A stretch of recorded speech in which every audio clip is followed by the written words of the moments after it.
Jadi di sini nanti guru mapel pendidikan agama itu tinggal 3 JP. Kalau di kurikulum sebelumnya kan 4 JP.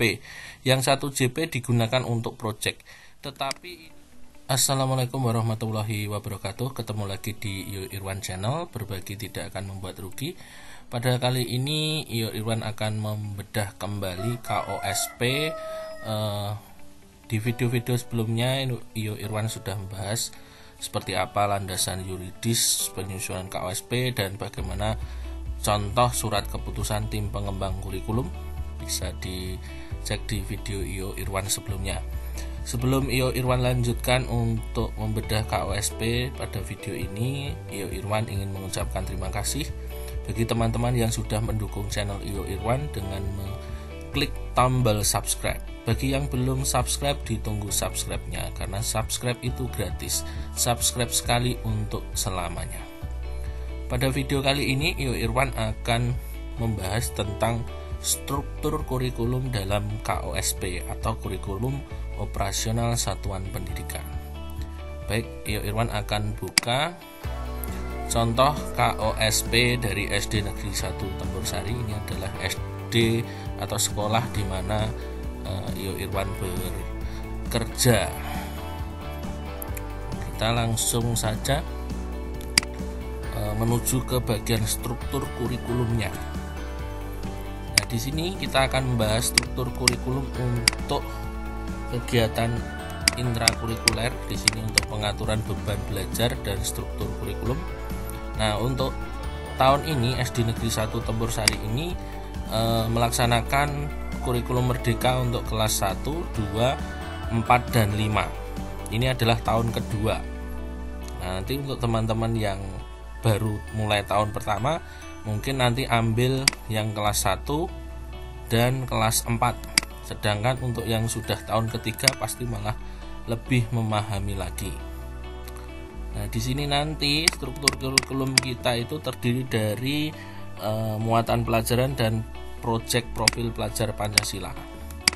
Nah, kita lihat di sini misalkan saja di pendidikan agama dan budi pekerti ini jam per minggunya hanya 3 JP. Kemudian untuk jam proyeknya ini ada 36 dalam 1 tahun. Nah, kemudian ini kalau jam 1 tahunnya ada 108. Ini diperoleh dari 3 dikali dalam 1 tahun itu ada 36 minggu. 3 kali 36 dapatnya 108. Jumlah total JP-nya untuk pendidikan agama dan budi pekerti seharusnya adalah 144. Jadi di sini nanti guru mapel pendidikan agama itu tinggal 3 JP. Kalau di kurikulum sebelumnya kan 4 JP. Yang 1 JP digunakan untuk project. Tetapi ini bukan jam untuk guru pendidikan agama, itu sudah berdiri sendiri untuk project profil pelajar Pancasila. Kemudian untuk mata pelajaran lain seperti Pancasila ini 4 JP. Kemudian bahasa Indonesia 6 JP, kemudian matematika 6 JP.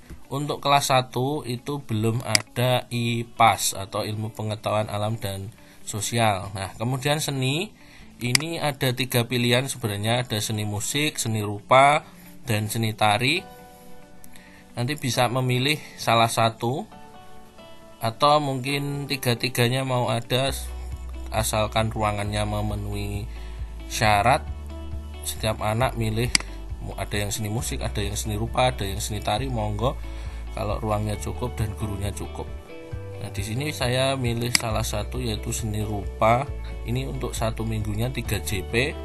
Kemudian PJOK ini juga 3 JP. Kalau kurikulum sebenarnya untuk PJOK itu kan 4 JP. Nah, yang 1 JP itu sudah digunakan untuk project. Jadi di sini project itu mengambil pendidikan agama 1 JP, Pancasila 1 JP, bahasa Indonesia 2 JP, matematika 1 JP, kemudian seni itu 1 JP dan PJOK 1 JP. Nah, total wajib untuk proyek profil pelajar Pancasila ini dalam 1 tahun itu adalah 252 JP. Itu wajib harus dipenuhi dalam 1 tahun. Nah, ini untuk kelas 1 seperti ini.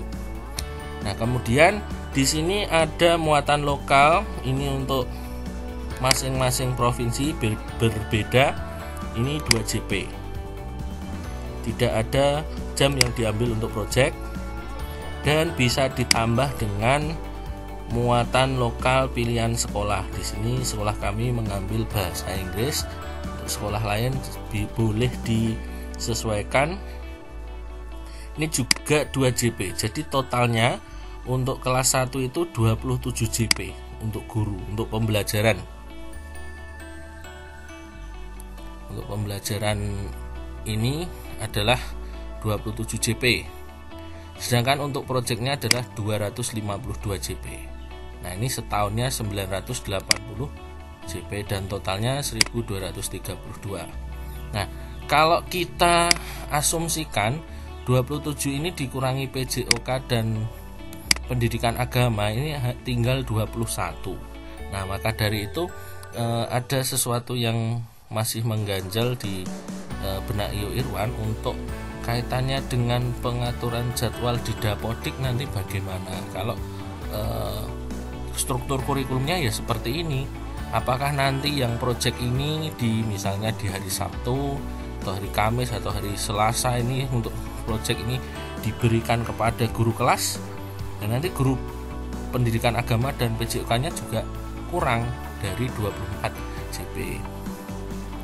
Kalau untuk tim fasilitasi, dan nanti mereka dapat berapa JP untuk setiap kelasnya. Jadi itu nanti perlu menjadi pertimbangan kan. Di sini 27 dikurangi 6, 3 tambah 3 ini kan 21. Jadi kurang dari 24 JP. Ya, mungkin untuk mengakalinya adalah di jam project itu diberikan kepada guru kelas dan guru mapel kembali. Nah, nanti silahkan dilihat di Dapodik. Kemudian untuk kelas 2 ini sedikit berbeda dengan kelas 1. Perbedaannya ada di bagian bahasa Indonesia dan matematika. Jadi ada perbedaan di bahasa Indonesia dan matematika. Kalau di kelas 1 tadi kita lihat bahwa matematikanya adalah 4, bahasa Indonesia adalah 6. Jadi 6, 4. Nah, kalau di kelas 2 ini ada perbedaan, bahasa Indonesianya 7, jadi selisih 1 JP dengan kelas 1, dan matematikanya 5 JP. Untuk jam proyeknya masih sama, dalam 1 tahun itu wajib 252 JP. Diambil dari ini sama seperti tadi, PAI diambil 1 JP, Pancasila diambil 1 JP, BI diambil 1 JP, matematika 1 JP. Untuk kelas 2 IPAS itu juga belum diajarkan. Jadi di fase A ini IPAS belum muncul. Untuk seni kita ambil 1 JP dan PJOK kita ambil 1 JP untuk jam project profil pelajar Pancasila. Nah, di sini 29 JP.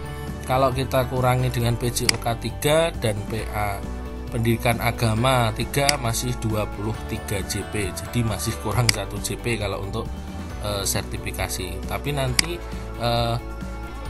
kalian teman-teman berkoordinasi dengan operator sekolah bagaimana untuk mengisi jam di Dapodik. Kalau untuk struktur kurikulum ya seperti ini sudah patokannya. Ini pun ditambah dengan bahasa Inggris ini. Sebenarnya hanya jadi nomor 1 sampai 8 ini ditambah bahasa Inggris, nambah 2 JP. Kemudian untuk yang kelas 4 tentunya akan berbeda dengan yang kelas sebelumnya. Kalau di kelas 4 ini IPAS sudah muncul. Nah, ini PAI ini 3 JP, Pancasila 4 JP, bahasa Indonesia 6 JP, matematika 5 JP, IPAS 5 JP, seni 3 JP, kemudian PJOK 3 JP, muatan lokal 2 JP, dan bahasa Inggris 2 JP. Total 33 JP. Ini kalau dikurangi PJOK 3, kemudian pendidikan agama 3, ini masih 27 JP. Jadi untuk memenuhi 24 JP, guru kelas 4 itu sudah cukup. Kemudian untuk kelas 5 ini sama persis dengan kelas 4, jadi sama persis. Nah, untuk kelas 4 dan 5 targetnya untuk project itu masih sama dengan yang kelas 1 sampai kelas 2. Jadi kelas 1 sampai kelas 5 nanti projectnya itu 1 tahun sama 252 JP. Nanti yang berbeda di kelas 6 di tahun ketiga. Untuk sementara ini kita akan membahas dulu tentang kelas 1, 2, 4, dan 5. Jadi seperti itu. Jadi nanti teman-teman kalau ingin ada yang ditanyakan silahkan tuliskan di kolom komentar ya. Kemudian kalau teman-teman membutuhkan struktur kurikulum ini silahkan buka di deskripsi video. Nanti akan Iyo Irwan sematkan tautan yang teman-teman bisa mendownload struktur kurikulum ini. Nah, nanti akan Iyo Irwan upload dalam bentuk Microsoft Word agar teman-teman bisa melakukan editing pada file tersebut. Jadi intinya ya teman-teman, di sini kelas 1 itu tidak ada IPAS, kelas 2 tidak ada IPAS, kelas 4, 5 sudah ada IPAS. Kemudian untuk project semuanya sama dari kelas 1 sampai kelas 5 252 JP, dan itu bukan jam milik guru kelas atau guru mata pelajaran, itu sudah milik tim fasilitator. Nah, demikian informasi yang dapat Iyo Irwan sampaikan terkait struktur kurikulum dalam KOSP. Semoga informasi ini bermanfaat. Sampai jumpa lagi di video berikutnya. Wassalamualaikum warahmatullahi wabarakatuh.